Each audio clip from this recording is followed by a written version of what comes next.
¿Qué tal, jóvenes? Buenas tardes. ¿Me logran ver?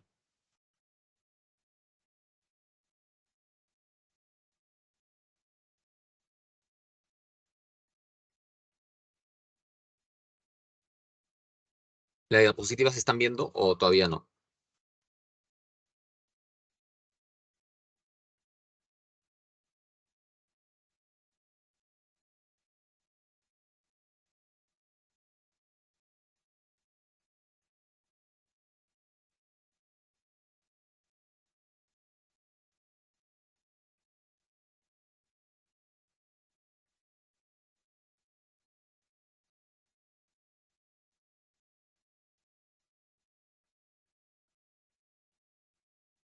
No logro leerlos.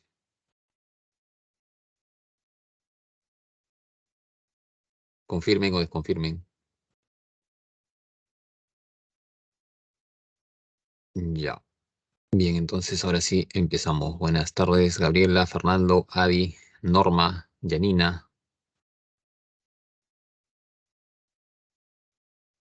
Vamos a iniciar.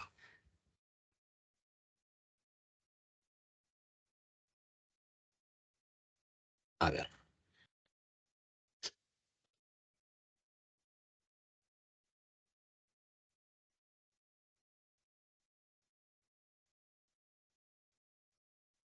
La cámara va a poner para que se enfoque la diapositiva.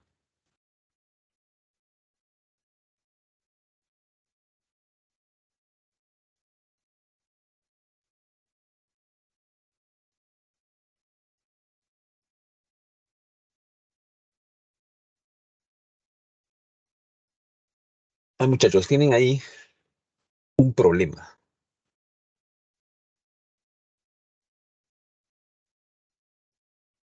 ¿Cuál es tu respuesta a ese problema?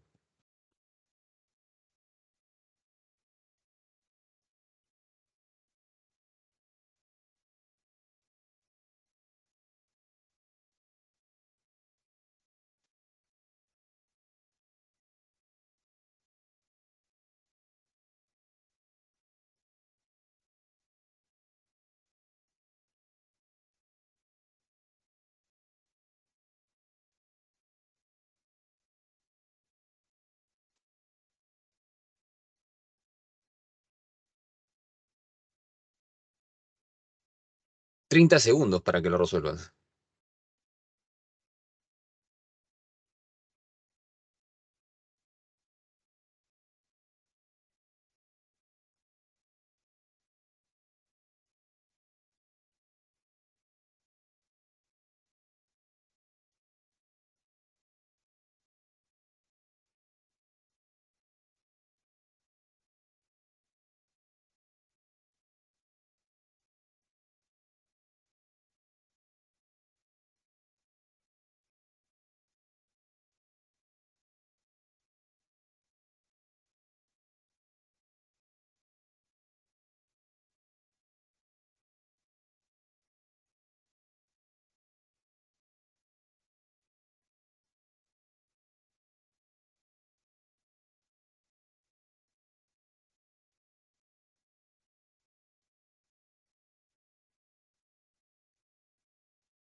Bien, tiempo. A ver, Fernando dice que todos son zurdos excepto el fotógrafo. Gabriela dice que el fotógrafo es zurdo. Janina dice que el fotógrafo es zurdo. Y los demás no saben, no opinan, se han abstenido de participar.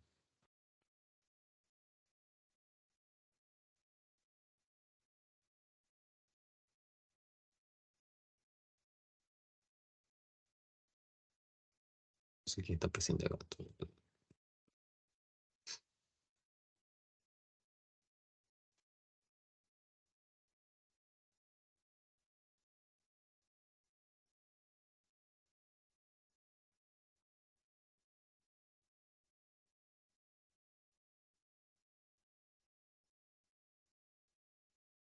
Bueno.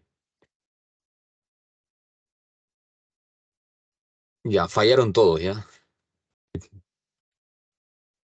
No importa, muchachos.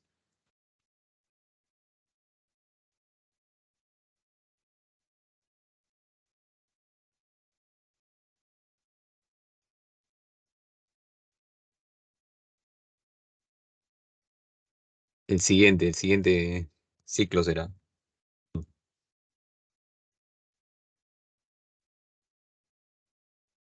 Bueno, ¿qué necesitas para resolver ese problema?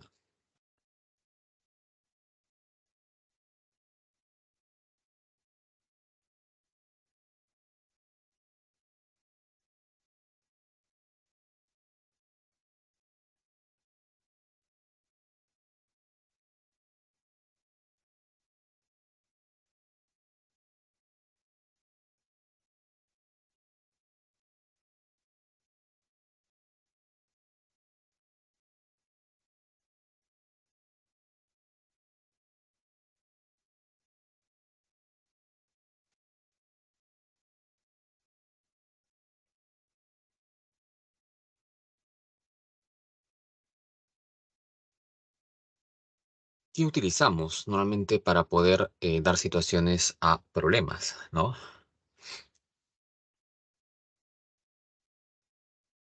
Evidentemente, pues que hablar de situaciones problema y problemas que no son, porque acá no tienes que aplicar una fórmula, ¿no? No tendrás que aplicar de pronto un teorema, pero sí implica de cierta manera un razonamiento para poder resolver este problema. Entonces, hablar de eso implica hablar de algunos indicadores con respecto a ese tema tan interesante y tan polémico también como viene a ser el tema de inteligencia.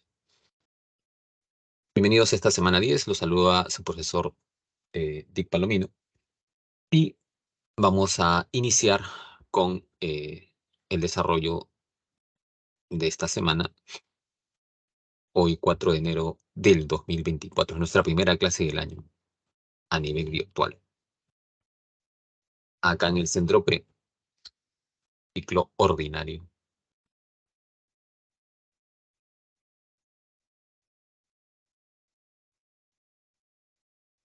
Bueno, hoy vamos a ver básicamente esos tres puntos que aunque parezcan pocos, ¿no? En realidad son bastante amplios, porque hablar de teorías implica hablar de varias formas de tratar de entender o explicar la inteligencia.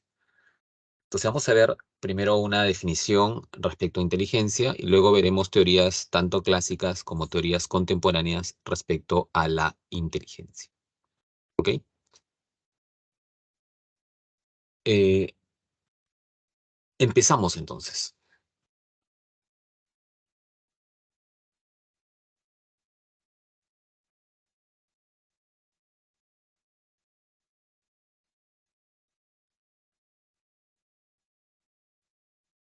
¿Qué es ser inteligente?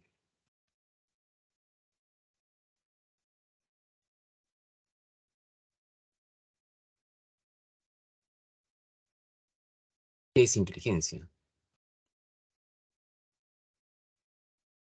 ¿Qué idea tienes tú acerca de ello? ¿Cuándo dirías que una persona es inteligente? A ver, leo tus respuestas.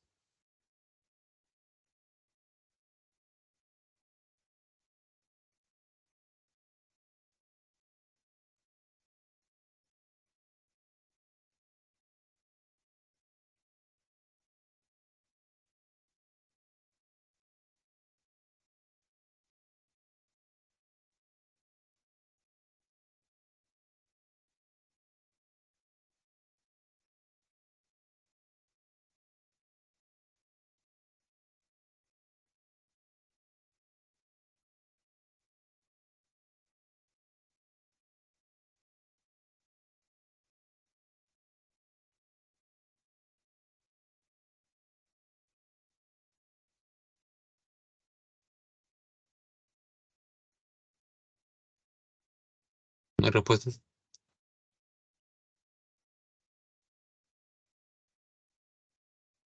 No, ya comienzan a aparecer algunas. A ver, Janina dice, pero más observador, centrarse en lo que estás viendo, pensar más. Gabriela, cuando uno puede resolver problemas de manera competente y rápida. ¿Ya? ser capaz de lidiar, de resolver y lidiar con problemas que se presentan a diario, dice Fernando. Fernanda nos dice cuando es capaz de resolver problemas usando el razonamiento. Norma, alguien inteligente resuelve todo tipo de problemas rápidamente. Ya. Bueno, son algunas ideas que pueden tener ustedes, ¿no? Iremos viendo en la clase qué tanto se acercan estas ideas que ustedes tienen o qué también en qué se alejan, ¿no? Por ejemplo, hay alguien ahí que nos dice inteligente, quien es inteligente para todo. Habría que ver con qué teorías compatibiliza eso y con cuáles de pronto no, ¿no?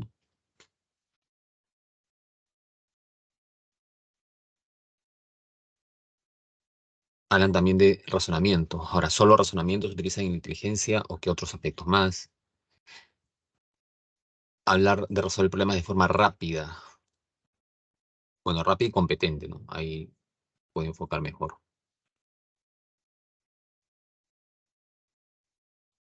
Ya. Ok. Bien, mira, en psicología, como te decía, este es un tema bastante polémico. El término inteligencia etimológicamente significa leer entre líneas. Viene ese término, ¿no? Intelligere, que significa leer entre líneas. Un poco como quizás percatarse eh, de algo que quizás otros no se han percatado y que te da solución a algo, ¿no? O ser más rápido quizás para captar cosas que otros no captan en ese sentido. O resolver un problema, ¿no?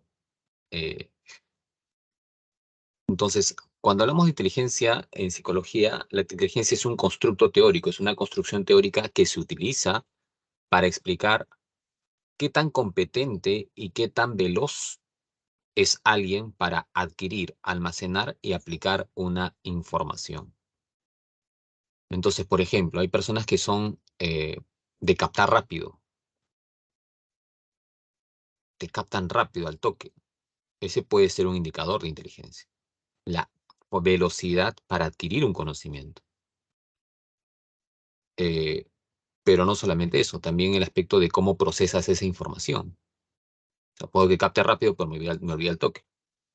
Entonces también el almacenar, el retener, pero esto llevado a procesamiento de información para aplicarlo luego, ya es un indicador mayor, ¿no? Inteligencia. Entonces una cosa es el aspecto de captar rápido y lo otro es retener la información, pero no de paporreta o de memoria, ¿no? Sino en el aspecto de que esto ayude a un procesamiento mejor, para luego utilizar esa información cuando se necesite.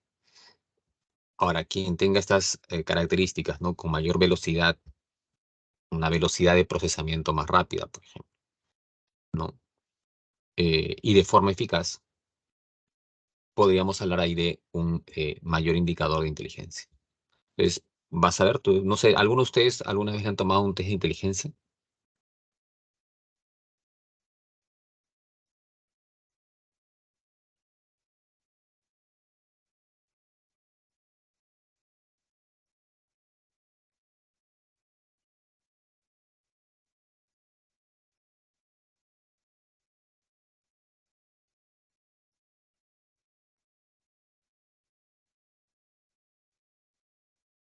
¿no? ¿A nadie le han tomado un test de inteligencia?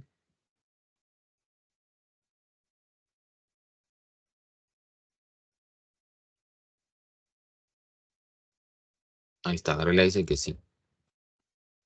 Cuéntanos tu experiencia, Gabriela. ¿Dónde fue, cómo así te han tomado una prueba de inteligencia?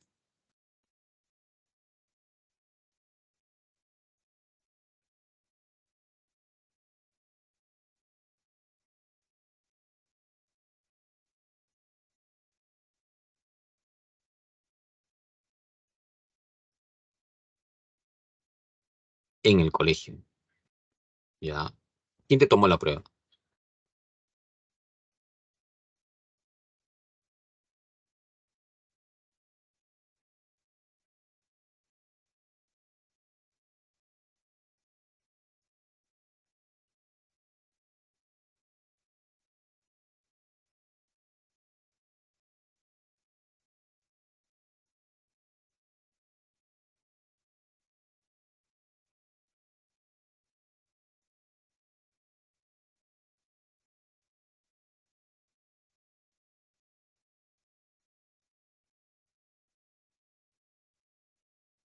O sea, ¿quién fue? ¿Fue tu profesor?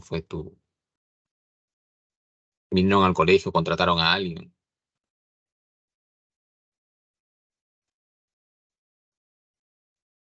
Ah, estabas en primero de primaria. Ya,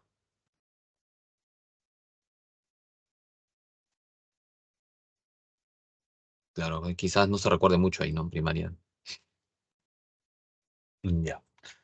Pero bueno, a ver, claro que hay prueba de inteligencia para niños también, ¿ah? Niños, adolescentes, adultos, en fin. Pero ¿a qué iba con eso, no? O sea, uno de los indicadores, por ejemplo, en las pruebas de inteligencia es la velocidad. O sea, te hacen una pregunta, por ejemplo, así parecida a la que he hecho al inicio, ¿no? Del día de hoy.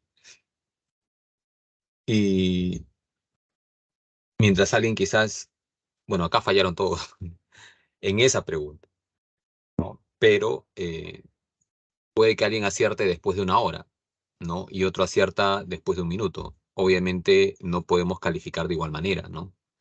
En ese sentido. Entonces, en las pruebas de inteligencia muchas veces también toman en cuenta el tiempo, la velocidad de procesamiento, pero no solamente la velocidad, sino también que la respuesta sea eficaz en ese sentido, ¿no? Entonces, la inteligencia se va denotando bajo esos parámetros también, ¿ya?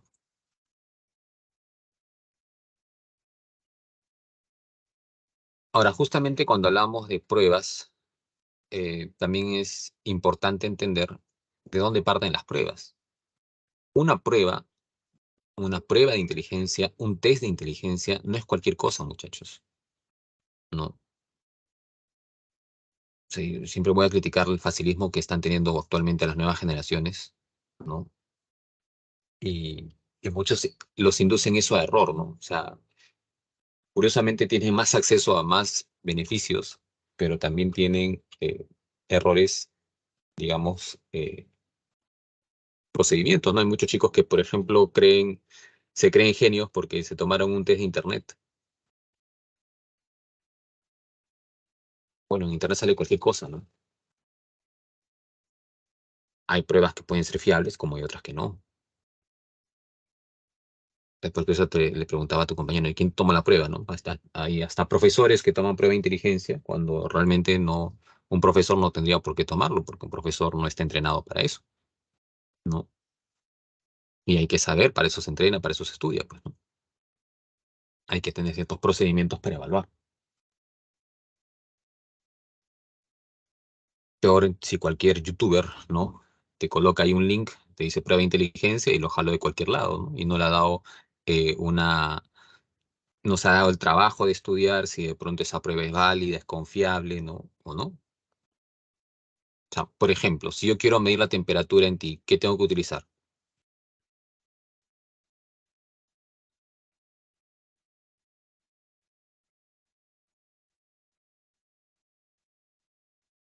¿Un barómetro?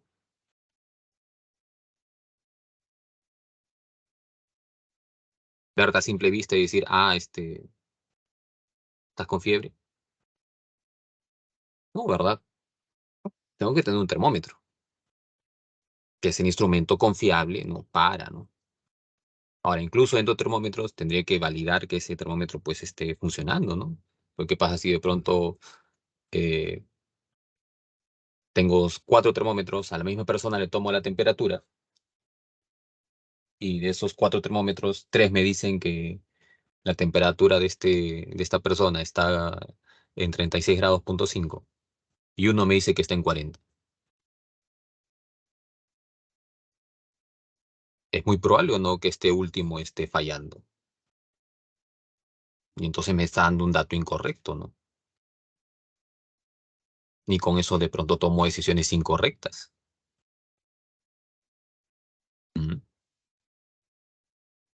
Entonces, lo que quiero que entiendan análogamente es también el aspecto mental, ¿no? O sea, discutido, polémico, si bien es cierto, no incluye todas las variantes que se pueden haber en inteligencia, pero el único parámetro hasta ahora confiable son los llamados test, pero los test que obviamente tienen esos requisitos, que cumplen con esos requisitos de confiabilidad y de validez, ¿no? Y eso obviamente lo sabemos quienes estamos en la parte profesional, ¿no? Eso no lo sabe. todo el mundo. Simplemente a veces cogen cualquier pregunta de alguien, ah, sí eres inteligente. Por ejemplo, si alguien falló en la pregunta que hice al inicio, yo no puedo decir, ah, como fallaste, entonces ya tú tienes retardo. Sería algo ilógico, ¿no? Simplemente, o sea, es un poco una pregunta motivante, ¿no? Pero nada más. Habría que analizar ya varias preguntas en varias áreas y ahí vamos a evaluar qué tan inteligentes salen o no, en ese sentido. ¿Se entiende? Entonces, lo que quiero que entiendas es que la forma de evaluar, de tratar de cuantificar la inteligencia a través de un coeficiente intelectual, eso parte de una teoría. Todo test de inteligencia no es porque se le ocurra a alguien simplemente. Esto tiene que basarse en un planteamiento teórico. Entonces surgen de teorías que se van a llamar teorías clásicas o teorías psicométricas en ese sentido. De las teorías clásicas o psicométricas es de donde surgen los llamados test de inteligencia. Y son las primeras teorías que vamos a ir analizando, ¿no? De estas teorías iremos viendo pues algunos contenidos y de, como te digo, de alguna, o sea, alguien construye un test, generalmente se va a basar en alguno de esos planteamientos, sea la teoría bifactorial de Charles Spearman, la multifactorial de Thurston o la de Raymond Cattell. Otra forma ya de entender la inteligencia es apelar a cómo se desarrolla la inteligencia, ¿no? Y ahí vamos a analizar, por ejemplo, la teoría psicogenética de Jean Piaget, la teoría sociohistórica de Vygotsky, ¿no? Y otra forma de enfocar la inteligencia ya es analizar el aspecto de qué comprende la inteligencia. Y hay teorías que distan de las teorías clásicas, que se marcan su punto de diferencia con las teorías clásicas. Y dentro de eso tenemos teorías más contemporáneas, como son la teoría triárquica de Sternberg, la teoría de las inteligencias múltiples de Howard Gardner, y las teorías o la teoría de inteligencia emocional, ¿no? Que en realidad partió, ¿no? De los estudios de Salovey y Meyers, y ya luego Goleman profundizó, divulgó el término, ¿no? En fin. Bueno, un panorama general antes de entrar a las teorías. Hasta ahí quisiera saber si hay alguna duda o pregunta.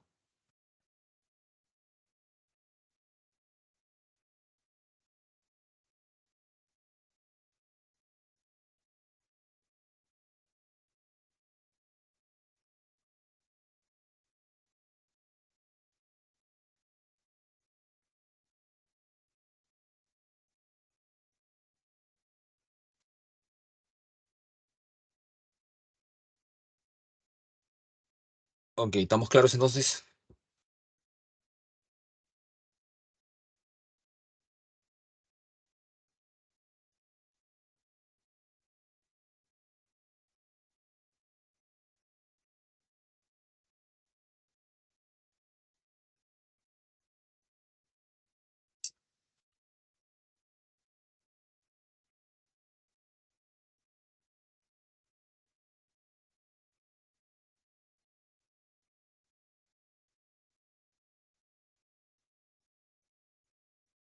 Bien, ya sabes entonces.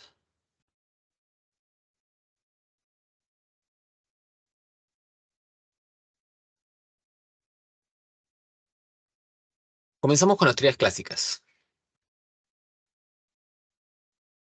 Las teorías clásicas son teorías que buscan, de cierta manera, tienen intención de poder evaluar la inteligencia. Entonces, buscan sobre todo, ¿no? El aspecto de instaurar ciertos parámetros de medición. Para eso se hacen estudios, ¿no? Los cuales de los cuales derivan, ¿no? Estas teorías y de los cuales terminan derivando las pruebas. También al inicio, ¿no? Estuvo centrado esto en el que era, digamos, lo que determinaba la inteligencia, lo biológico o lo ambiental. Te lo pongo en términos sencillos. ¿Nacemos inteligentes o nos hacemos inteligentes? ¿Qué dirías tú?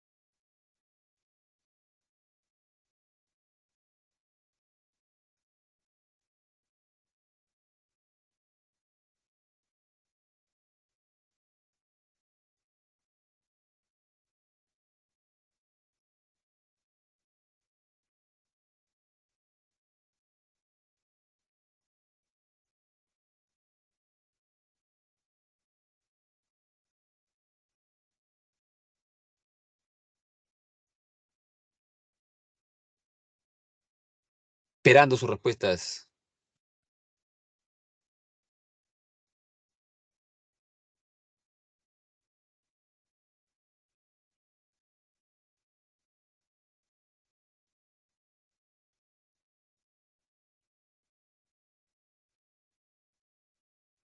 Solo Fernando me ha respondido.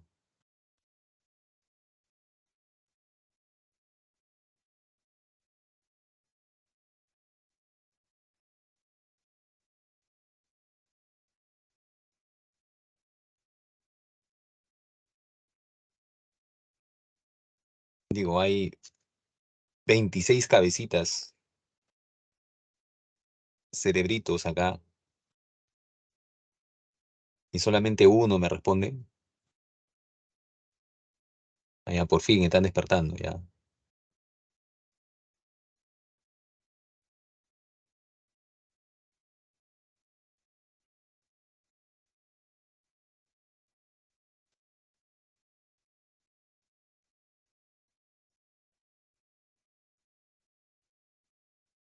Ya, Fernando y Fernando nos dicen, bueno, Jarela también, que nos hacemos inteligentes.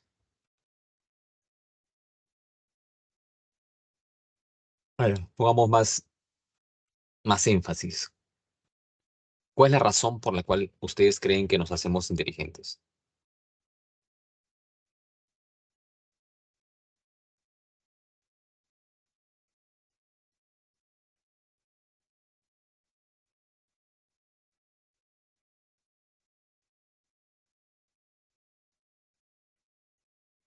Muchachos, a San Marcos no se ingresa dateando, se ingresa pensando. Estoy haciendo preguntas para hacerlos pensar. Y para eso necesito participación, muchachos.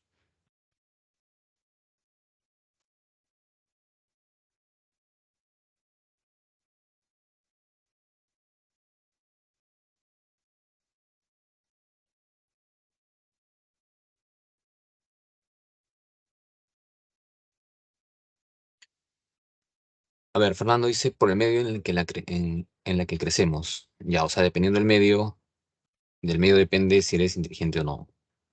Ari dice por los conocimientos y experiencias. Ya, en función a los conocimientos y experiencias que tengas, te haces inteligente. Y Gabriel dice, no, somos inteligentes porque adquirimos experiencia, ya, bien parecida a la de Ari.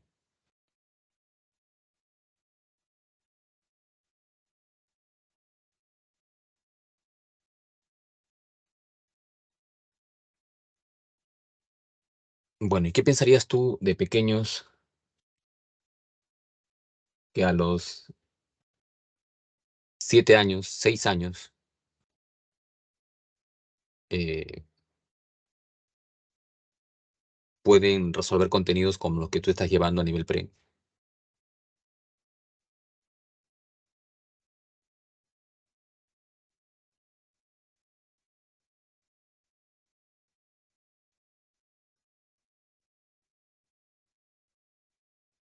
¿No, no hay?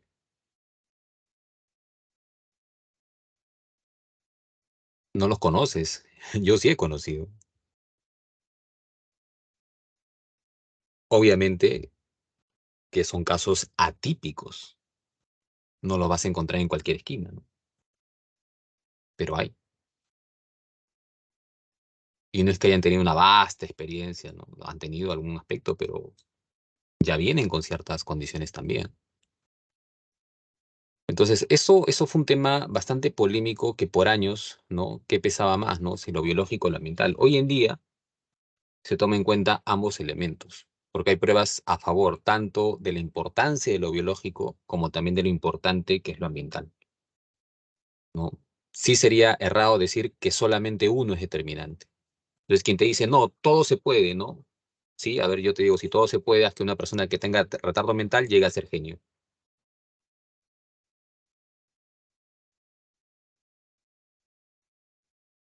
No se puede, pues, muchacho,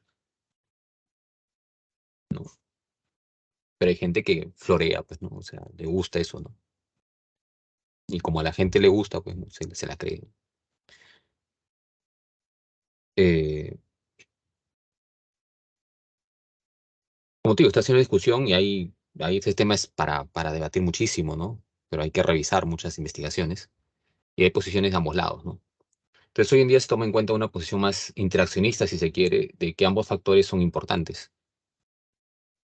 O sea, hay condiciones biológicas que nadie puede negar, ¿no? Como también, por más condiciones biológicas que tenga alguien, si no tiene la experiencia y no tiene el entrenamiento adecuado, queda trunco eso.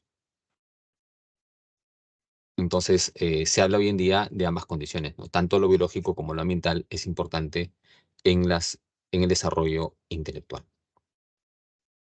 Ahora, como te decía, las teorías clásicas debatían sobre esto, y también sobre la creación de pruebas, ¿no? Justamente Alfred Binet sería el primer investigador que crea un test de inteligencia, junto a este otro señor, Theodor Steinman. Estos señores crean el primer test de inteligencia en el año 1905, en Francia. Entonces surgió por encargo justamente del gobierno francés eh, el tratar de medir, ¿no? De diferenciar rendimientos a partir de pruebas, de pronosticar de cierta manera algunas condiciones en los niños. Y es así que se le encargó pues a estos señores la creación del primer test, ¿no? Y salió como resultado el primer test de inteligencia. A partir de ahí, a la actualidad, ha habido una enorme evolución en estos aspectos. Hay conceptos clásicos que han quedado, ¿no? Como el término de edad mental, de coeficiente intelectual, ¿no? En ese sentido. Y hay varias pruebas que se han ido desarrollando, ¿no? Pruebas, obviamente, cuando hablo de test, estoy hablando de test que sean confiables, ¿no? Y que se han ido desarrollando en el lapso del tiempo. Hoy en día, una de de los test más, si se quiere,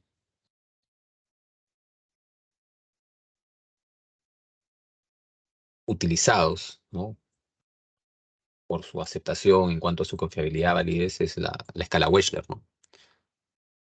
Que es también una batería de pruebas de inteligencia.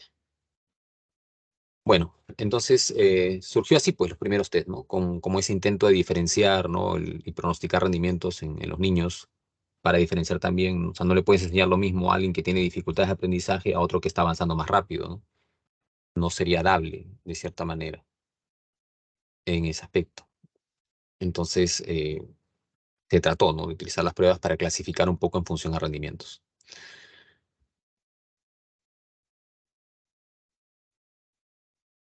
Ahora, como te decía, de cada teoría surge, ¿no?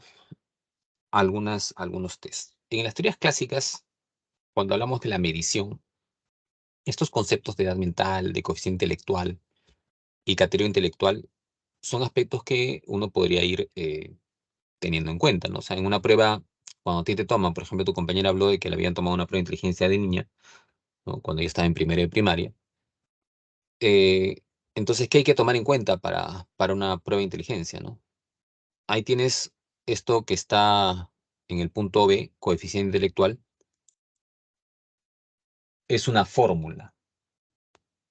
Si es una fórmula para hallar el CI, si hablamos de pensamiento, clase pasada, ¿qué estrategia de solución de problemas se estaría utilizando si alguien aplica esta fórmula?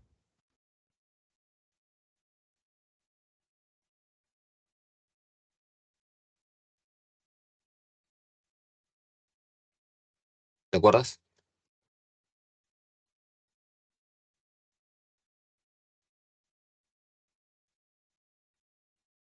Ya te olvidaste ya.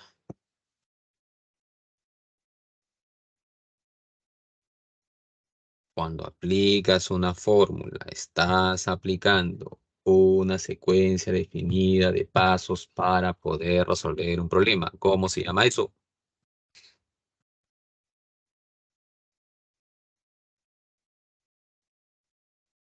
Algoritmo, correcto. Es un algoritmo. Entonces, para hallar el CI, se utiliza ese algoritmo.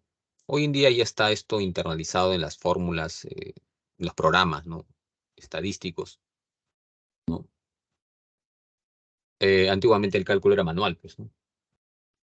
Más complicado.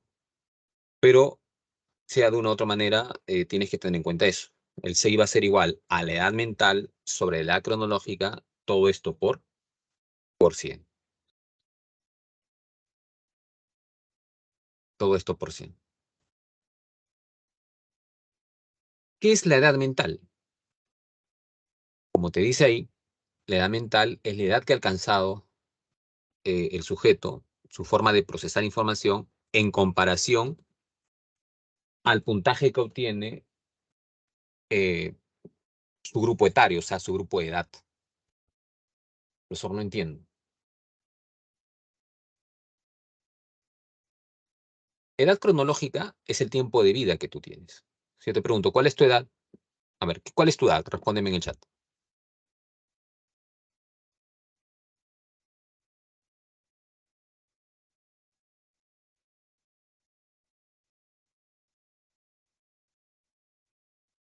Ya, 18, 17, ¿no? Ahora, dependiendo de la fecha de tu nacimiento, tendrás 18 y 4 meses, 5 meses, 8 meses, en fin, ¿no? O 17 exactos, en fin, ¿no?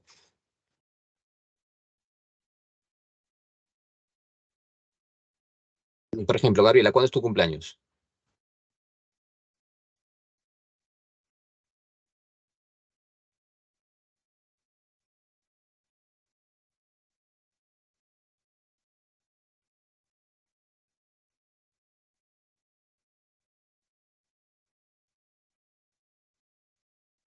¿En qué mes? En diciembre. Ya, entonces ella, por ejemplo, ahorita, ya, por ejemplo, ese caso, mira, ella tiene 18 años exactos. ¿No? Así, exactos. Por cierto, feliz cumpleaños, Gabriela. Hace poco ha sido. Ahora, eh, pero esa es la edad cronológica de ella. La edad mental es la forma de razonamiento que tiene ella en relación al grupo de edad de ella. Entonces, puede que ella razone de manera muy superior a su grupo de edad. Y entonces su edad mental no será de 18, su edad mental de pronto puede ser de 20, 21. O puede que ella razone por debajo de su grupo de edad. Y su grupo y de pronto ella no tendrá pues 18 de edad mental, sino tendrá 17, 15. ¿Se entiende? Entonces, la edad mental no necesariamente va a ir de la mano con la edad cronológica. ¿Estamos de acuerdo ahí? ¿Se va entendiendo?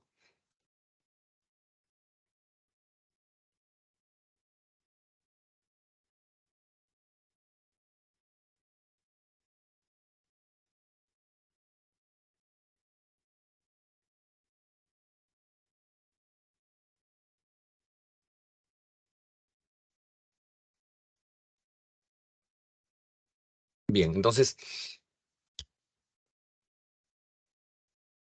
al tomar una prueba de inteligencia, lo que se hace es, al evaluar al sujeto, se obtiene la edad mental, eh, se sabe ya la edad cronológica del sujeto y entonces esto se lleva a la fórmula. Y la fórmula te dice que el coeficiente intelectual es igual a la edad mental sobre la edad cronológica, todo esto por 100. Entonces aplicas esa fórmula y te va a salir el CI. Y una vez que sale el CI, ese puntaje se tiene que llevar a una tabla. Esa tabla, que implica una tabla de categorías diagnósticas, por ejemplo, la que es más utilizada es esa que tienes ahí en pantalla, que te dice que entre 90 y 109 el CI es normal promedio. Entonces, supongamos que a uno de tus compañeros se le evalúe y salga un CI de 106. Entonces, ¿qué significa? Significa que su CI está acorde a una categoría normal promedio, su inteligencia es normal promedio. Pero de pronto a alguien se le evalúa y sale de pronto en 82. ¿Qué significa?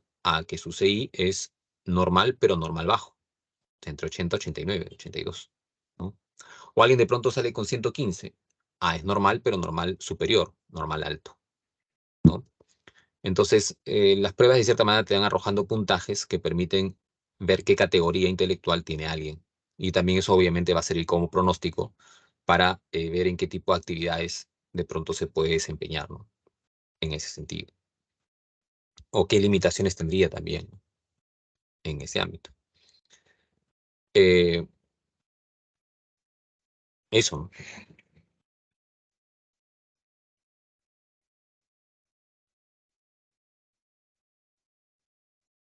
¿Dudas, preguntas hasta ahí?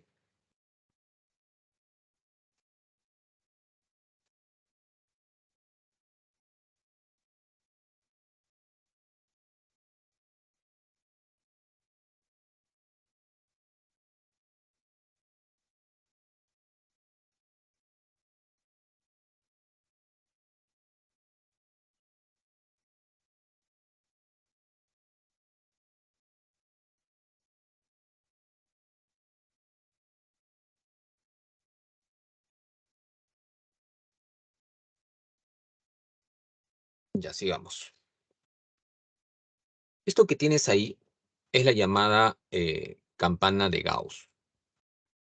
¿Qué significa esto de la campana de Gauss? ¿No? Es un aspecto que se utiliza en estadística para de pronto diferenciar los parámetros o niveles de inteligencia. Entonces, si te das cuenta, por ejemplo, la gran mayoría de personas está ubicada en lo normal promedio. Por eso se llama normal promedio, porque es lo que ubica a la gran mayoría de personas. Pero a partir de ahí ya se van diferenciando, ¿no? Tanto en sentido superior o en sentido inferior. Habrá algunos que estarán acá en nivel superior, otros de pronto en nivel muy superior, ¿no? Por ejemplo, cuando alguien pasa los 140 ya se considera genio, ¿no?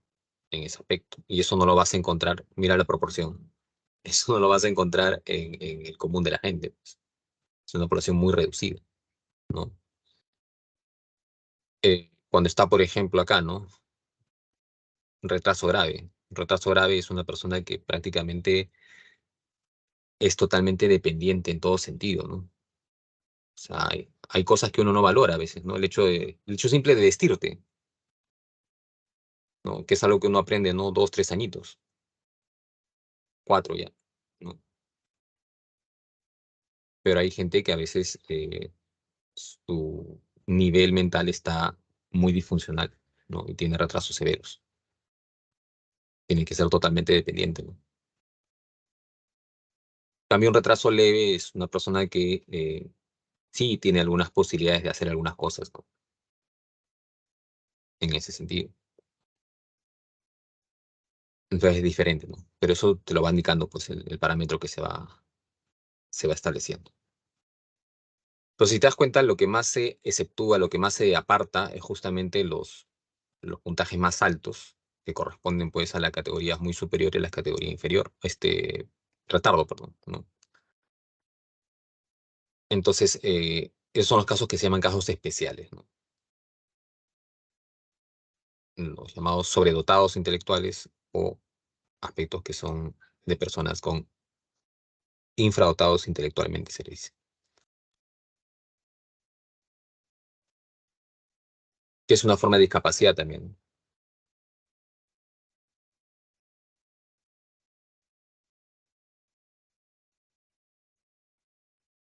Bien, hasta ahí entonces esa parte de la explicación en cuanto a los test. Vamos a ir ahora a lo que viene a ser la explicación de las teorías. Esto requiere un poquito más de tiempo. Me gustaría escuchar algunas preguntas para ya luego el break comenzar a explicar netamente las teorías. ¿Qué preguntas, qué dudas puedan tener para poder resolverlas en este minuto que queda? Ahí está, la señora Manuela nos está avisando que ya llega el break. Ya, a ver.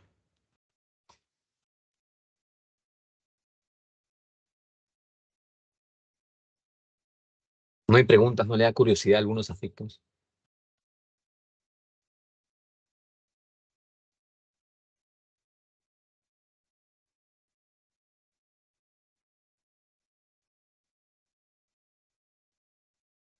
Ya, bueno, no sé si alegrarme o entristecerme. Voy a tomarlo por el buen sentido. Ya. Nos vemos, chicos, entonces en 10 minutos eh, que regresemos del break.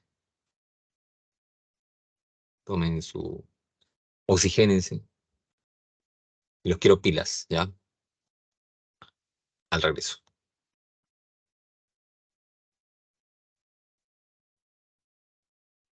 Y manténla levantada.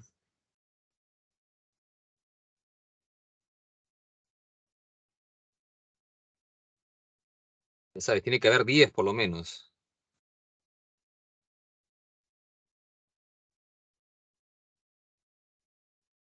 Veo 6 nomás.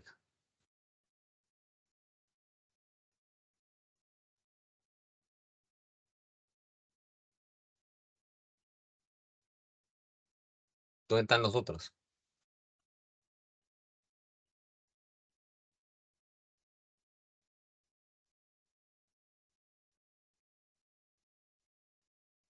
¿A dónde se van?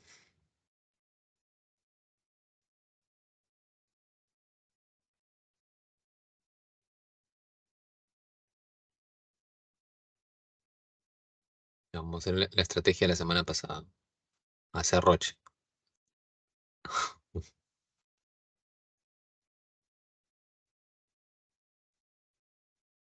¿Dónde está el señor William Adriano Macha? Gabriel Altamirano todavía sigue en break.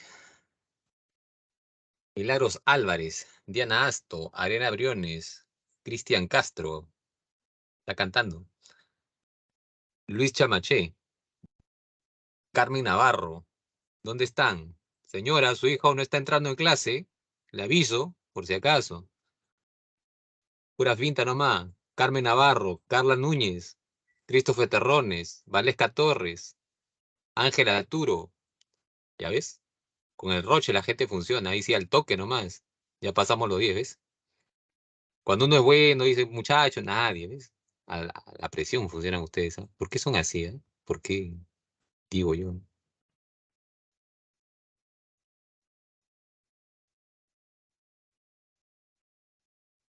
Julián Adriano Macha, recién me entero que estabas en clase.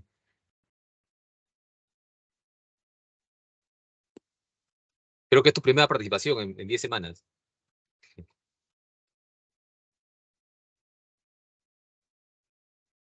Voy a comenzar a hacer más roche, creo, ¿ah? Para que participen mejor, creo, porque así, bueno.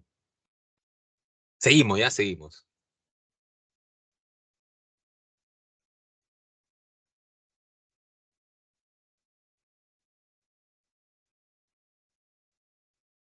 Bien, vamos a comenzar a explicar las teorías. Habíamos explicado ya las teorías psicométricas, en qué consistían las teorías clásicas.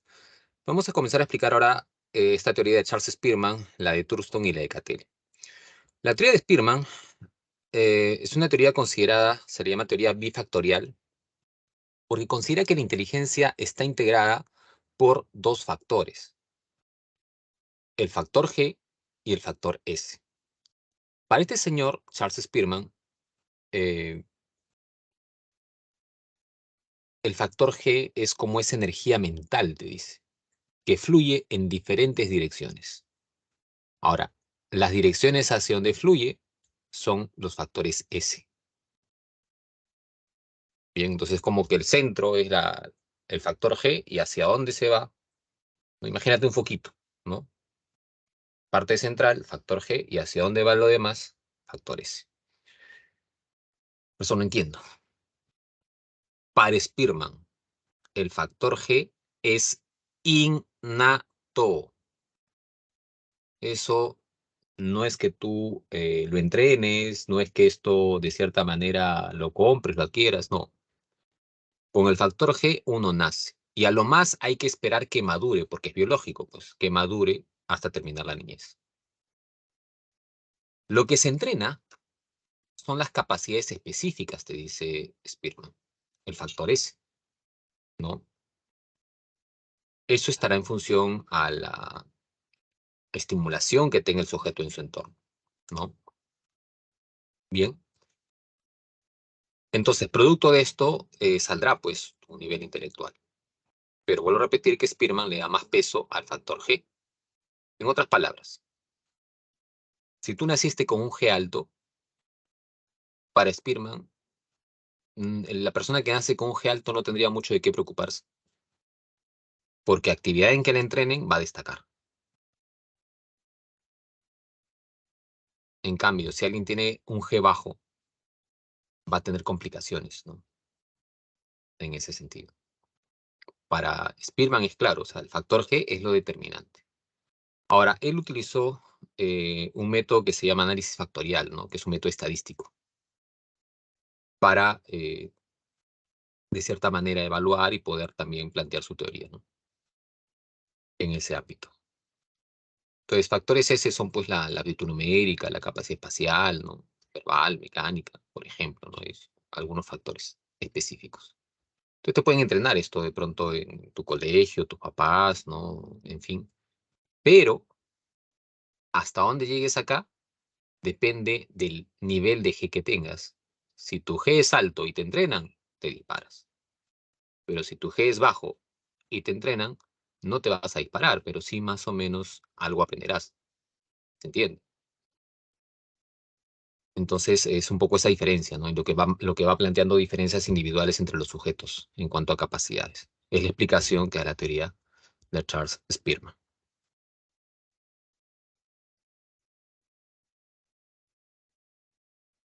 Hasta ahí, dudas, preguntas con relación a este planteamiento.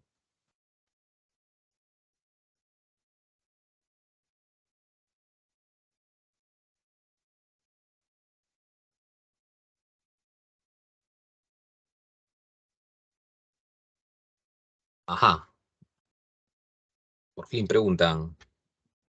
Muy bien, Fernanda nos dice, profesor, el nivel G es como el talento. Sí, es algo así, eso es, digamos, de cierta manera, para Spearman sería un poco como lo que tú traes al mundo, ¿no? Y sobre la base de eso, de esa base, es donde te van a comenzar a edificar algunos aspectos, ¿no? Entonces, dependiendo hacia dónde te edifiquen, por ejemplo, si tú trajiste un G determinado y de pronto te tocó en tu ambiente que te entrenaran en el ámbito numérico, bueno, destacarás un poco más en el ámbito numérico, ¿no? Pero ese ámbito numérico es un factor S. Pero ¿de qué depende que destaques? Que tu G también sea alto, porque si tu G no es alto, vas a tener complicaciones. ¿Entiendes? Entonces es un poco esa la idea, ¿no? Por eso es que para Spearman el factor G es determinante, o sea, le da más peso. En otro sentido, ¿a qué le da más peso? ¿A lo biológico o a lo ambiental? ¿Y me has entendido? ¿Cuál sería tu respuesta?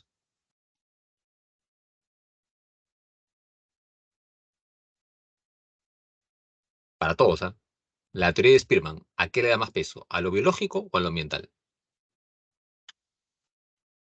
A lo biológico, pues te está diciendo que el G es lo determinante y el G es innato, es hereditario, lo biológico. ¿Te das cuenta?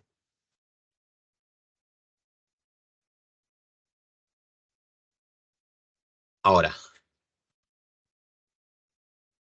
Thurston eh,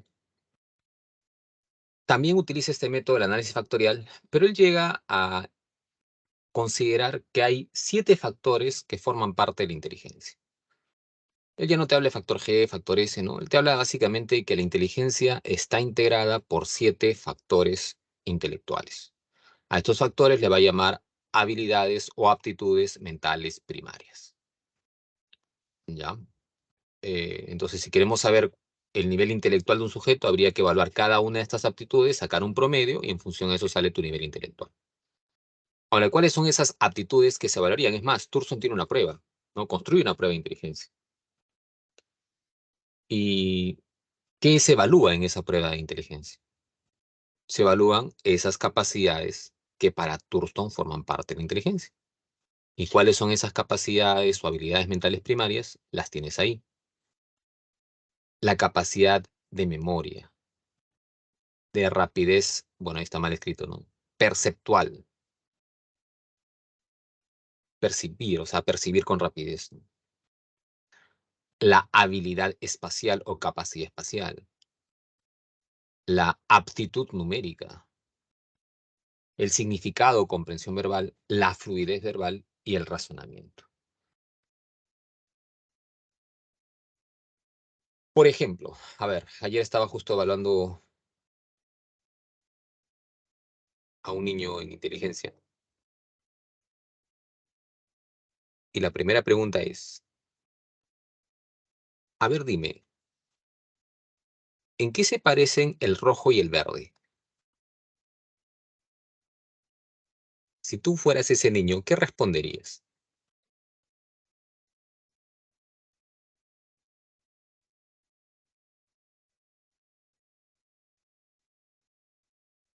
Ojo, si no respondes nada ya es retardo, ¿ah? Para tu edad, ¿ah? Ah, ya, ya ves, ya me estaba asustando ya. Ujú. Claro, pues son colores, ¿no? Se supone que una pregunta para ese niño me puede decir eso. Ahora, si yo te pregunto, ¿en qué se parecen el piano y el tambor?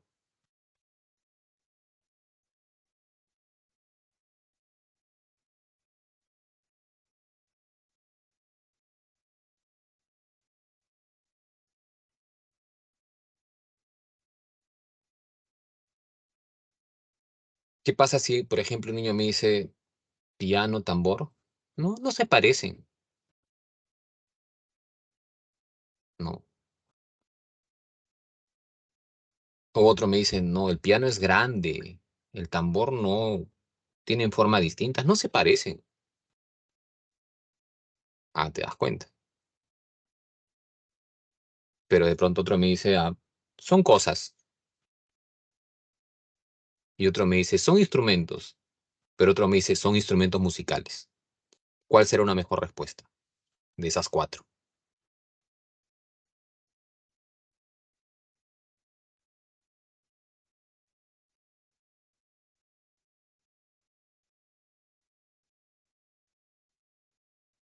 Son instrumentos musicales, pues se supone, ¿no?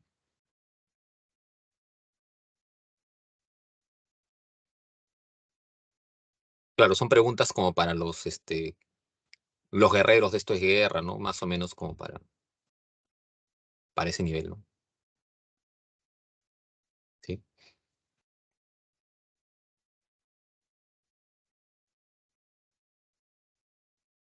Bueno, hay que se está evaluando la capacidad de razonamiento, por ejemplo, ¿no? Eh,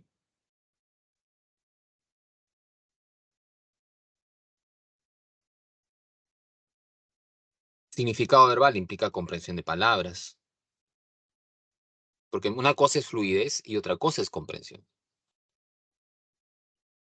Una persona que sea habladora, esta que habla hasta por los codos, posiblemente tenga fluidez, pero no necesariamente tiene comprensión. Hay gente que habla, tiene una rapidez como una metralleta en la boca, ¿no? En fin. Pero no necesariamente implica que tenga buen significado verbal, porque el significado verbal ya implica a la persona que sabe argumentar, que no habla por hablar, ¿no? Que habla con fundamento, que habla con argumento, ¿no? En ese sentido, que comprende lo que está diciendo, ¿no? Por ejemplo, a veces hay muchos jóvenes que les gusta ufanarse, ¿no? Hablar por hablar. Porque la gente te promueven hoy en día, ¿no? Tienes que ser sociable, sí, hablar tonterías, pero en fin. Y mucha gente a veces habla por hablar, ¿no? Le preguntas, ¿qué es asertividad? ¿Y qué te dicen?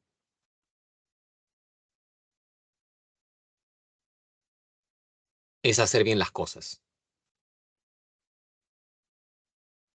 Yo te pregunto a ti, ¿qué has llevado a la clase? ¿Asertividad es hacer bien las cosas?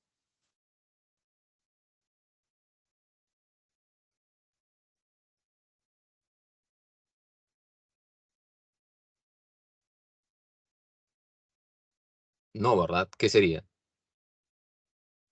Ahora te quiero ver. Lúcete.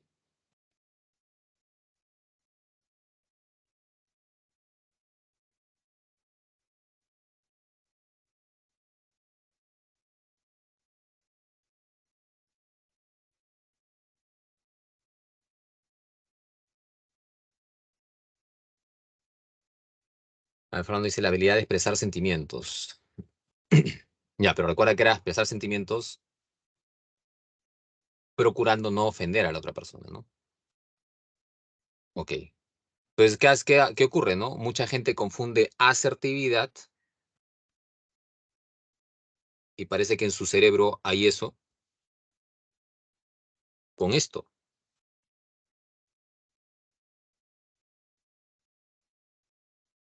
Y no es lo mismo, pues, lo que acabo de escribir en el chat. Para conversar, el primer término no existe. Pero mucha gente inventa eso, pues, ¿no? Entonces, a eso voy. O sea, la fluidez no necesariamente implica que alguien tenga comprensión de lo que está diciendo. Ya.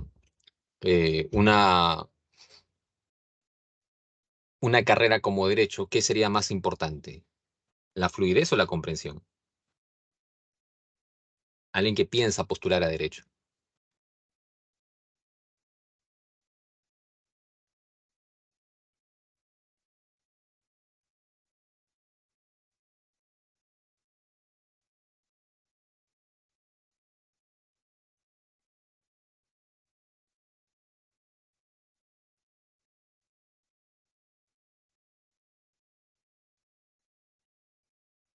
Acá no hay nadie para derecho, ¿no?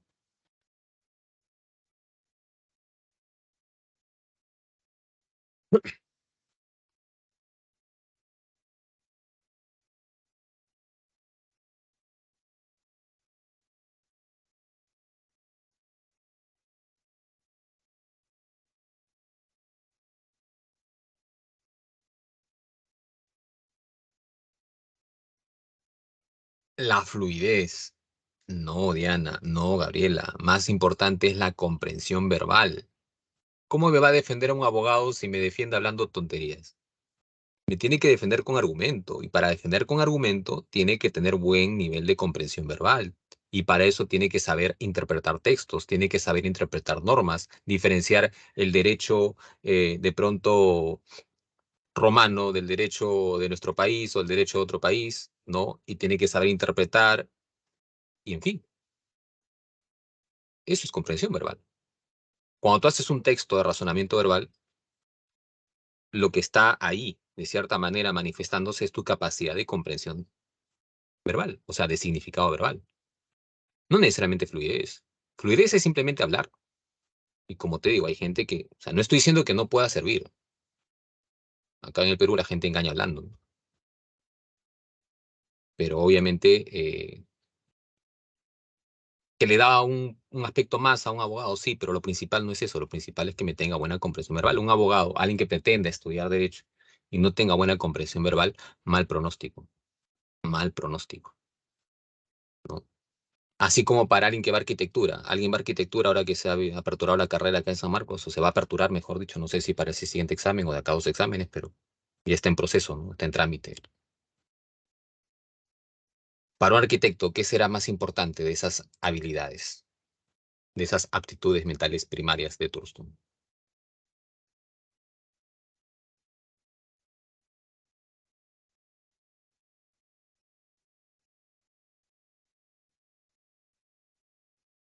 La habilidad espacial, pues.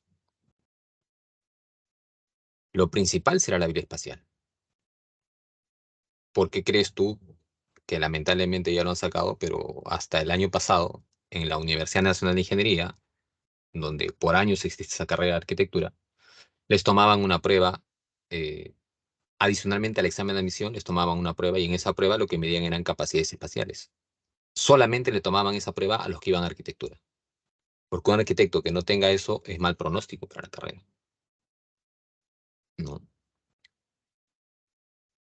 Termina siendo pues un arquitecto de raza distinta, ¿no? Pero bueno. Entonces, hay que entender que estas, digamos, aptitudes permiten también inferir o pronosticar de cierta manera que también le puede ir a alguien en función de determinada área, ¿no? El problema es que la inteligencia basada en esto solamente nos permite medir algunos aspectos, ¿no? Por ejemplo, acá yo no, con esto yo no puedo saber quién puede ser buen músico, ¿no? ¿Se entiende? Pues justamente eso es un poco lo que critican ya las teorías contemporáneas.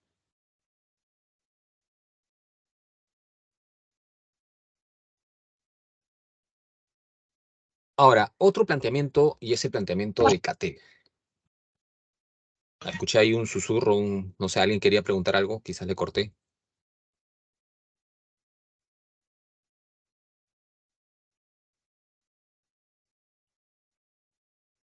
No, fue un desliz. Igual, cualquier consulta, no hay problema, ¿ya? Bien, Cattell nos habla de dos tipos de inteligencia, la inteligencia fluida y la inteligencia cristalizada. ¿Qué es la inteligencia fluida? ¿No? Es la capacidad para razonar con rapidez, sobre todo en contenidos no verbales. Eh, es como la agilidad de pensamiento que alguien puede tener, ¿no? La pregunta que hice al inicio, eso por ejemplo sería una forma, un aspecto para evaluar, un ítem, ¿no? Para evaluar inteligencia fluida. Es un contenido no verbal, pero implica pensar. La inteligencia cristalizada ya tiene que ver principalmente con información que requiere más entrenamiento, con información que requiere más especialización, ¿no? Está en base a la experiencia que uno, o el bagaje de cultura que uno puede tener. Por ende, la inteligencia cristalizada se va enriqueciendo con el paso del tiempo. Mientras más años tenga una persona, más enriquece su inteligencia cristalizada. En cambio, la inteligencia fluida no. La inteligencia fluida eh, tiene un peso más biológico, madura según Cattell hasta terminar la adolescencia. Por ejemplo, la edad que tú tienes estás al tope, se supone, de tu inteligencia fluida. Y a partir de ahí se mantiene ahí por un lapso de tiempo y luego ya en la adultez intermedia comienza a decaer un poco y en la senectud ya decae mucho más, ¿no? Por ejemplo, si a ti te dan, a ver, si a una persona le damos un rompecabezas de unas 500 piezas para que lo arme, ¿qué estará demostrando la persona que logra armar eso? ¿Inteligencia fluida o inteligencia cristalizada? ¿Qué crees tú?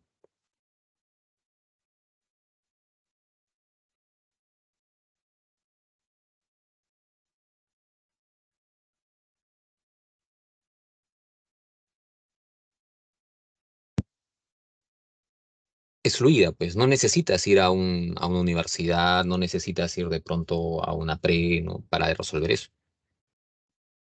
Es inteligencia fluida. Ya.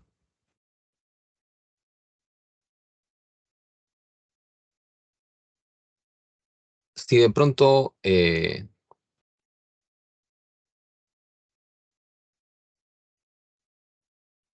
necesitamos que alguien prepare una demanda para un terreno que se ha invadido,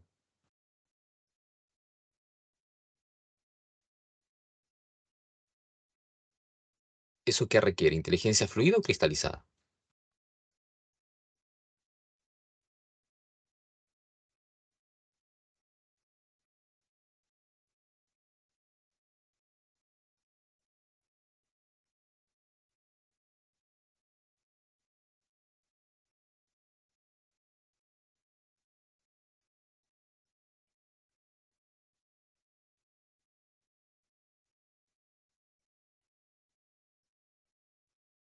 Ah, eso requerirá de ciertos conocimientos, ¿no? No simplemente vas a poner en la demanda, demando porque me han invadido mi terreno. O sea, tienes que poner, ¿no? De acuerdo a la ley tal, el artículo tal, ¿no? Está prohibido estos aspectos, y estos señores están incumpliendo tal norma, ¿no?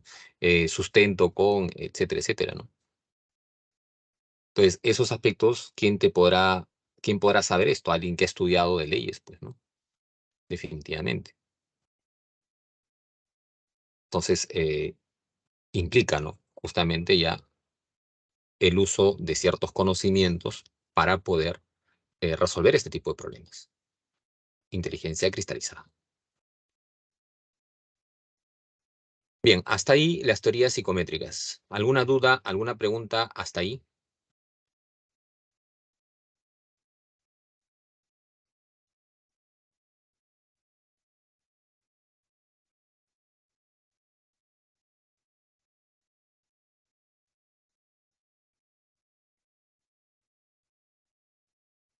¿Cómo se llaman los creadores? ¿A qué te refieres con los creadores, Fernando? No te entiendo. ¿Creadores de qué? Me refería a cómo se llaman los psicólogos que están en la imagen de con la edad. Ahí de su nacimiento hasta su muerte. ¿Cómo se llamaban?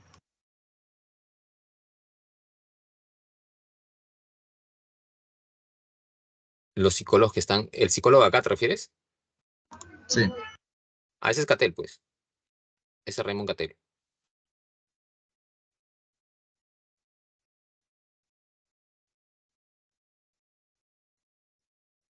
Ya.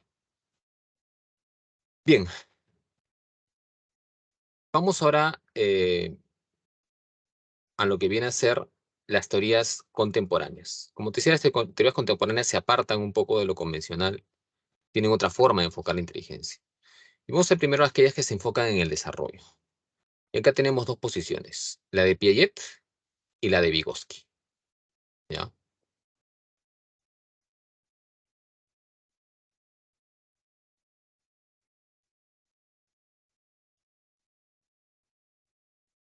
¿Qué nos dice la teoría de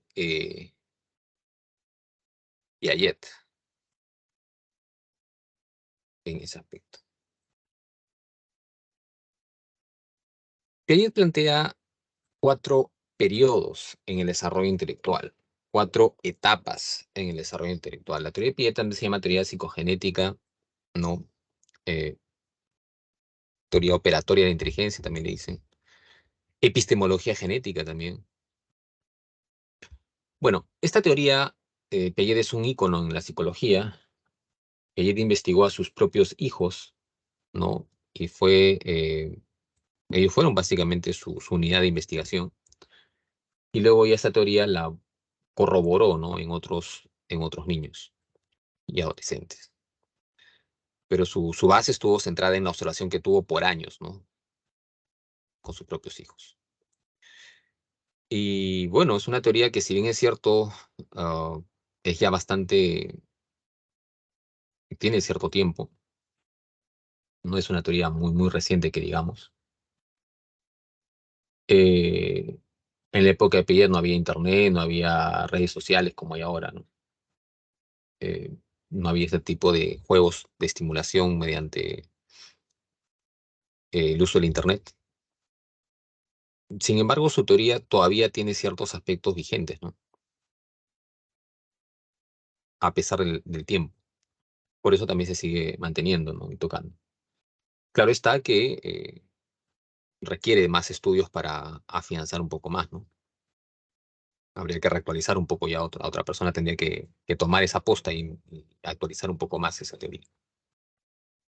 Pero muchos aspectos todavía siguen vigentes, ¿no? Por ejemplo, Piaget hablaba acerca de este desarrollo intelectual y nos habla de lo que viene a ser el desarrollo eh, en cuanto a la construcción del conocimiento. Si yo te digo, por ejemplo, a ver, ¿qué es esto? ¿Qué me dirás?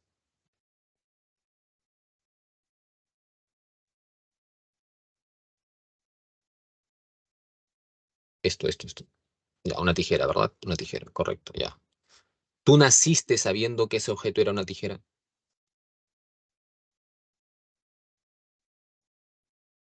No, ¿verdad? Eso significa que has tenido que interactuar con el medio para ir construyendo un esquema de ese objeto en tu mente. Y gradualmente, a lo largo de toda la vida, nosotros vamos adaptándonos al medio. Constantemente a través de la interacción que hay entre el sujeto y el medio, vamos a través de esa interacción construyendo esquemas que nos permiten adaptarnos al medio. Para Piaget, para Piaget, una persona inteligente es una persona que logra adaptarse al medio, ¿no? En cualquier ámbito. Entonces, por ejemplo, cuando uno generalmente, ¿no? Salvo casos excepcionales, pero la gran mayoría que sale del colegio, postula, ingresa,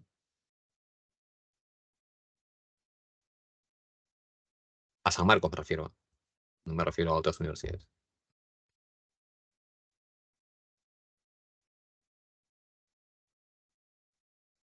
¿Por qué les cuesta tanto? que posiblemente en el colegio, ¿no? O en los medios de interacción que tuviste, no hubo la interacción de construir ciertos esquemas necesarios para tu examen. Si tú quieres ingresar, tienes que adaptarte y tienes que ir reformulando esquemas. No te puedes quedar con los mismos esquemas del colegio. Un chico que se queda con el mismo esquema del colegio definitivamente no va a funcionar. Necesita mucho más.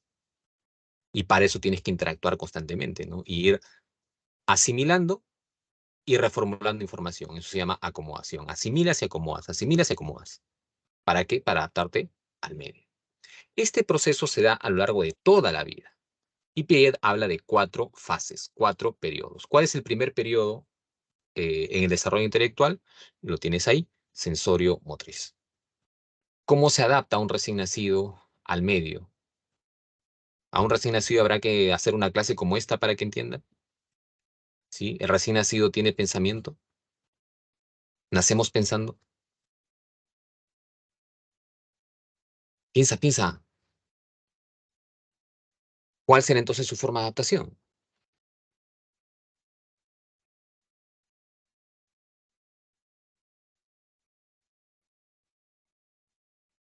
Habla,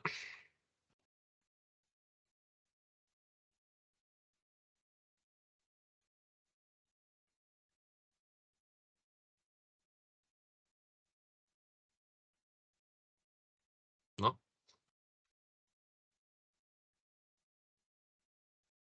El nombre no es por gusto, muchachos. ¿Por qué crees tú que se llama sensorio motriz?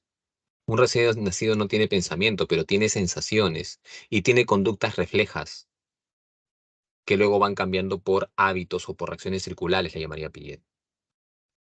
Entonces, la primera base de los esquemas que forma uno están sobre sensaciones y movimientos.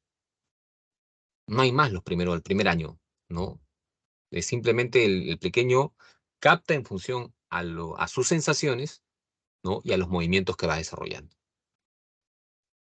Esa etapa es la etapa sensorio-motriz.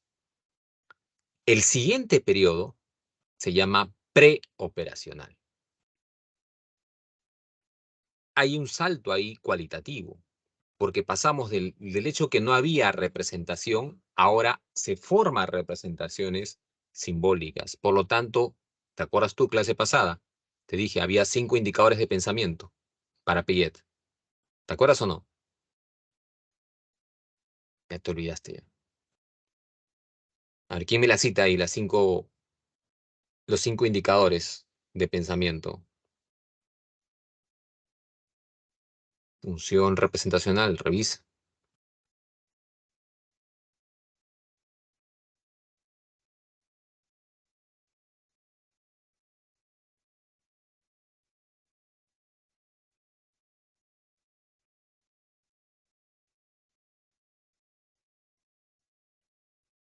Ajá, muy bien, Gabriela.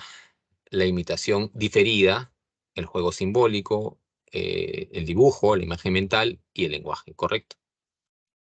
Eran las 5 formas de función simbólica. Y esto justamente va a predominar en el estadio preoperacional, o sea, desde ahí en adelante. Ya alguien que está en preoperacional definitivamente tiene un mejor desarrollo de todo eso. Entonces va a comenzar a formar sus esquemas del mundo ya en función de estos indicadores. Pero ojo, ¿por qué es preoperacional? Porque ese pensamiento que se va desarrollando en el niño todavía carece de lógica. Por ejemplo, por tu zona, los que estén en Lima, por tu zona ha llovido ayer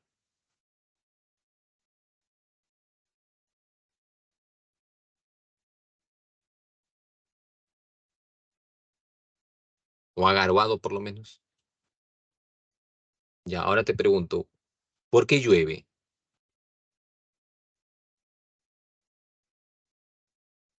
¿Qué me dirías tú?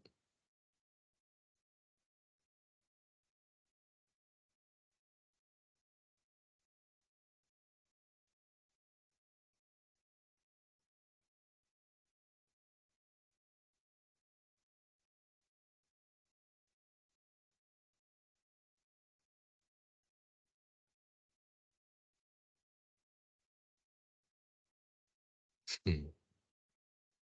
Habla. Anda. Ojalá, profesor de geografía, ante profesor de geografía. Ahí está Gabriela, dice, se acumula mucha agua en las nubes debido a la condensación, profesor. Muy bien, Gabriela. Ahora, Gabriela, te diría, esa pregunta, ¿me la responderías así cuando tenías 3 añitos?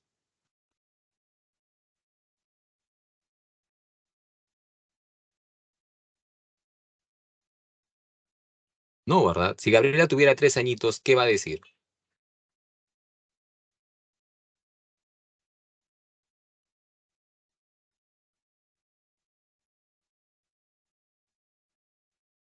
Las nubes están llorando. Diosito está llorando. ¿Cierto o no? ¿Esa forma de pensar es lógica o no lógica? Decir, las nubes lloran. Es pensamiento, sí. Hay representación, sí. Pero es una representación no lógica. ¿Por qué? Porque en preoperacional todavía no hay lógica. Por eso es que el pequeño tiene un pensamiento fantasioso, animista, ¿no? Basado en esos aspectos. Siguiente estadio, operaciones concretas. Aproximadamente a los 7, 12 años, en ese lapso, se está desarrollando, se debería estar desarrollando el estadio de operaciones concretas. ¿Qué significa eso? Pasamos de lo donde no hay lógica, a lo operacional, donde ya hay operaciones lógicas. Un niño que se supone ya tiene 7, 8, se supone que ya puede trabajar con lógica en su pensamiento. Entonces ya hay reversibilidad. Y el niño te puede entender de mejor forma las cosas. Eh, por ejemplo, le puedo decir a un niño, a ver, cuéntame de 3 en 3, del 3 al 20. Y el niño comienza. Y ahora hazlo al revés. Y lo puede hacer. Va y retorna. Pensamiento reversible. Orden ascendente, orden descendente. Seriación. Son operaciones lógicas que serán base, porque la lógica es base de la matemática. Serán base para que un niño comience a entender los números. Y el niño comenzará a entender las sumas y lo inverso, la resta. Y la multiplicación y lo inverso, la división. Pero lo va a entender siempre que se lo presentes con dibujitos o le traigas los objetos, ¿no? Entonces yo le digo a un niño, mira, tengo acá 2 lapiceros. Si le agrego otro más, ¿cuántos son? Ah, me podrá entender. ¿Por qué? Porque se lo estoy trayendo, ¿no? O se lo estoy presentando el objeto. Por eso es concreto, es operaciones concretas. Pero en cambio se supone que a ti, ya tu profesor de álgebra, de aritmética, de trigonometría, ya no te tiene que hacer dibujitos ni traerte los objetos, sino para que entiendas. Se supone que a ti, que se supone ya estás en un operatorio formal, ya puedes trabajar de manera mentalmente pura. Pasamos de lo concreto a lo abstracto. Operaciones formales. Operaciones formales. Que para Piet es el último periodo a nivel intelectual. Alguien que llegó ya a preparatorio formal estaría para Piet en su desarrollo intelectual mayor, ¿no? ¿Se entiende entonces la diferencia entre los estadios, entre estos periodos intelectuales? ¿Alguna duda o pregunta?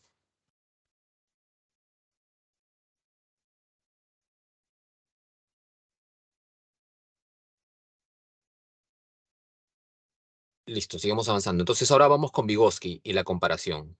Para Piaget había que esperar que el niño llegue a operacional concreto para enseñarle, por ejemplo, contenidos matemáticos. Había que esperar que llegue a operaciones formales para enseñarle, por ejemplo, cursos como álgebra, como de pronto trigonometría, geometría, en fin, ¿no? Para Vygotsky, no necesariamente.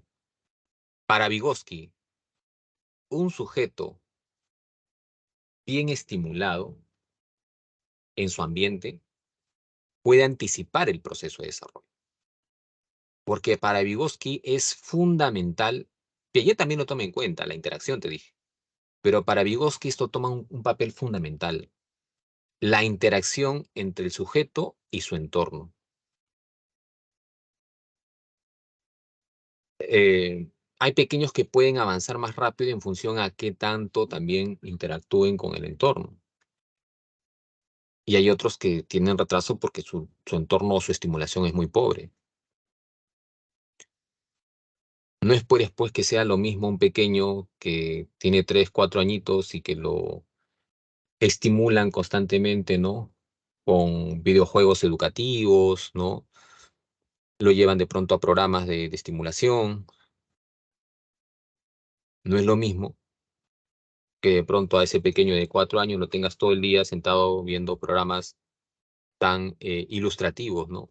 Como Esto es Guerra. Van a haber diferencias en el lapso de los años. Entonces, para Vygotsky, el entorno juega un papel fundamental. Y Vygotsky te habla de estas 3 zonas de desarrollo que hay que tener en cuenta.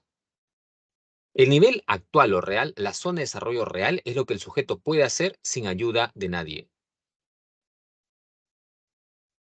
La zona de desarrollo real es lo que el sujeto puede hacer sin ayuda de nadie. Lo potencial es lo que el sujeto aún no puede hacer. Por sí solo no puede. ¿Y dónde tiene que interactuar el medio? En la zona de desarrollo próximo. ¿Y qué es la zona de desarrollo próximo? La distancia entre lo real y lo potencial. En otras palabras,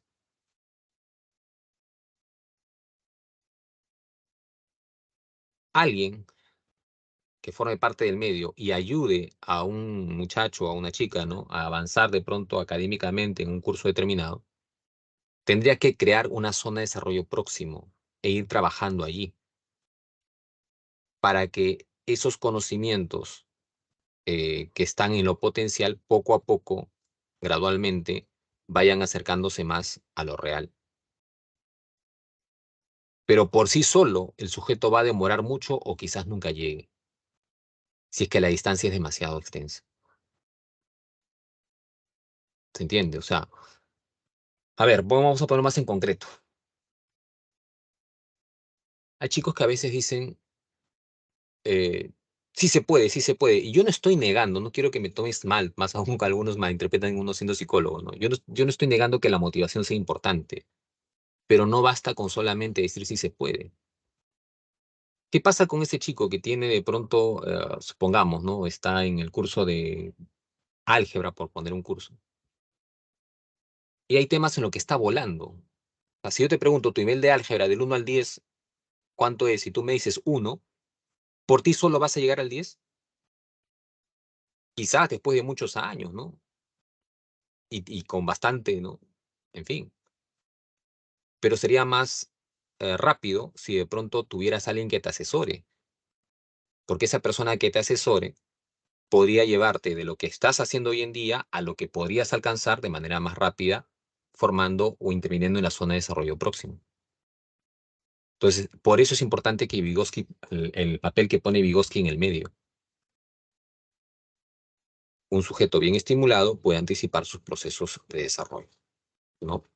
Por eso la teoría se llama sociohistórica, ¿no?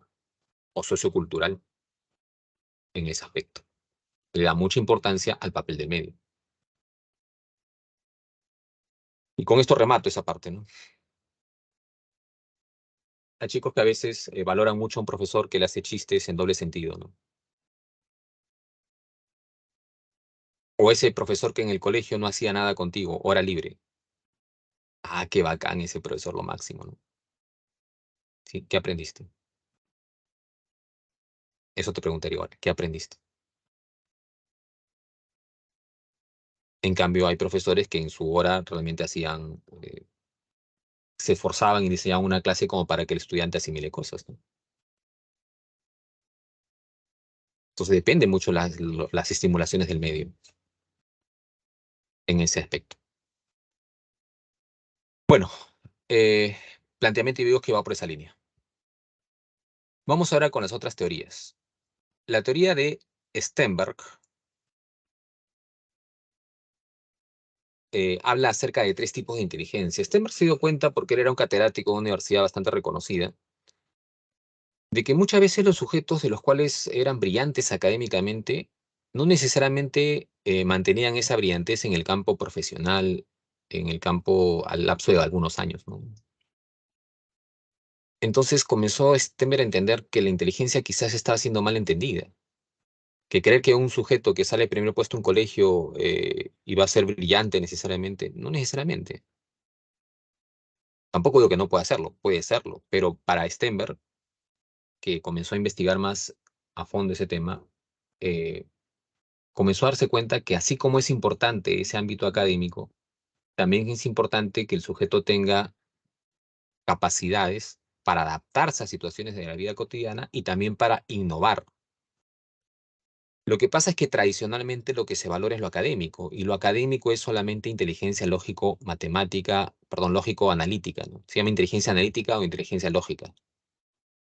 Pero es un sujeto que te saca buenas notas en un colegio, es indudable que tiene un éxito académico. Lo que está priorizándose ahí es inteligencia analítica.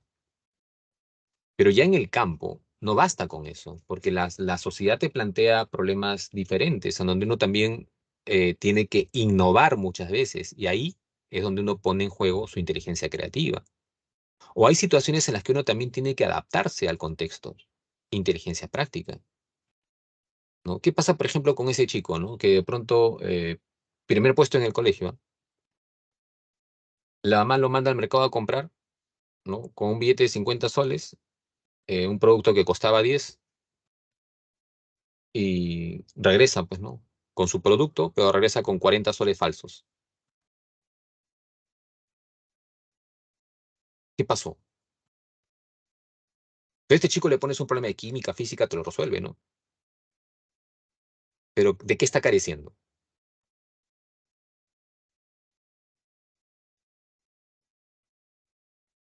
Dime si me estás entendiendo.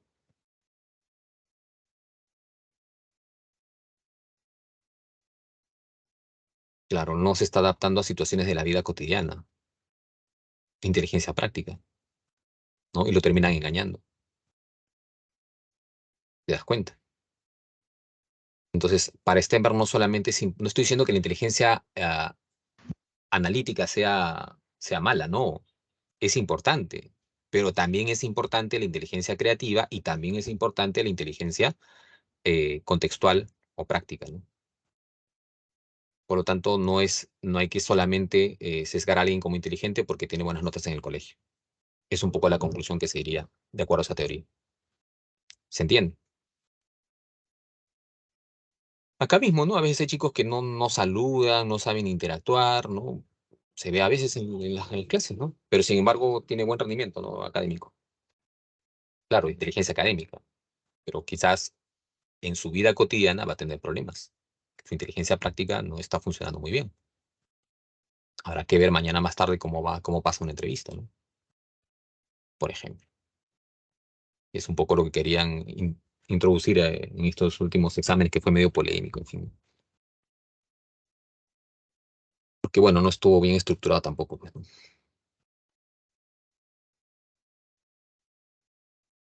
Seguimos.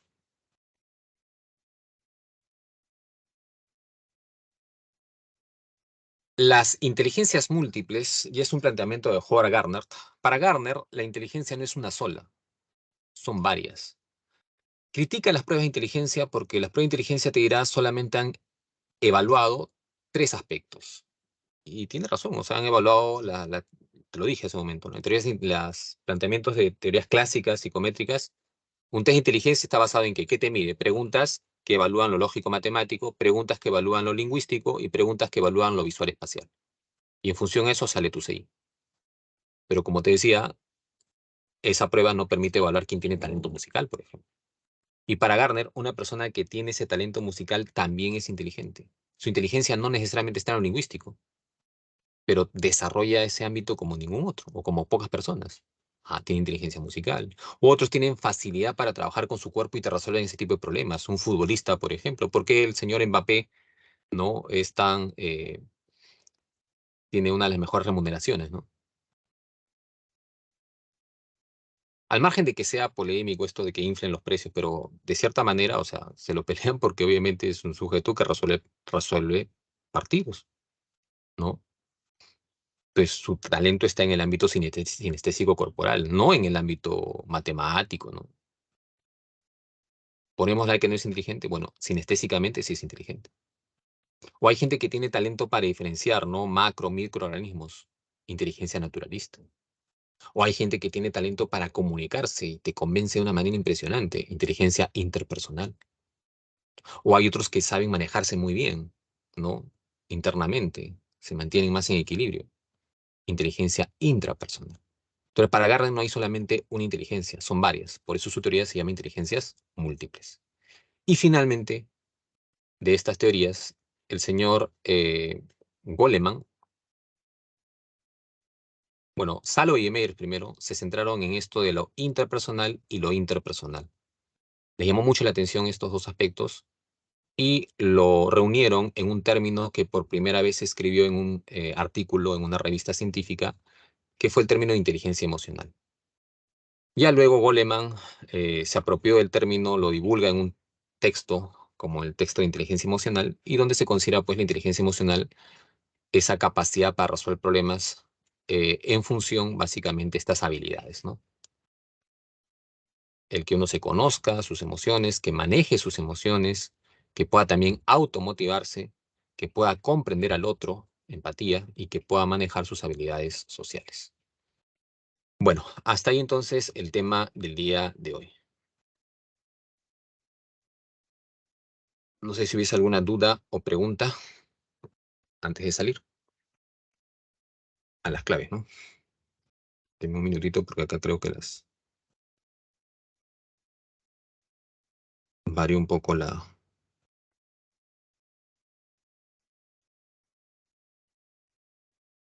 diapo. Ya las voy a dictar las claves, apunten ya.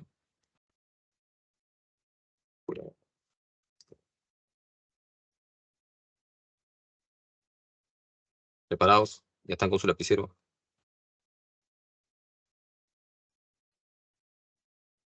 Ya, acá está.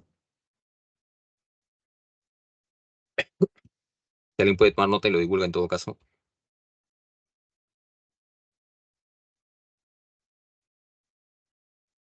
Ya, 1, B de beso, 2, casa, 3, enano, 4, casa, 5, enano,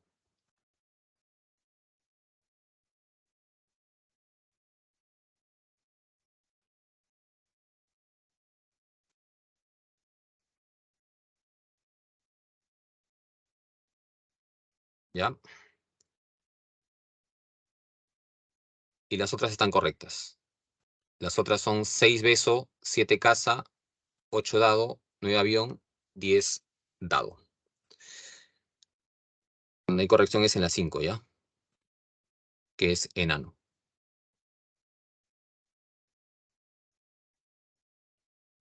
Listo, chicos, ahí nos quedamos.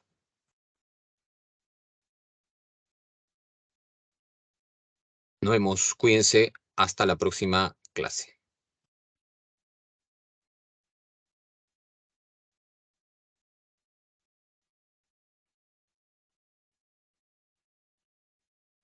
Chau, chau.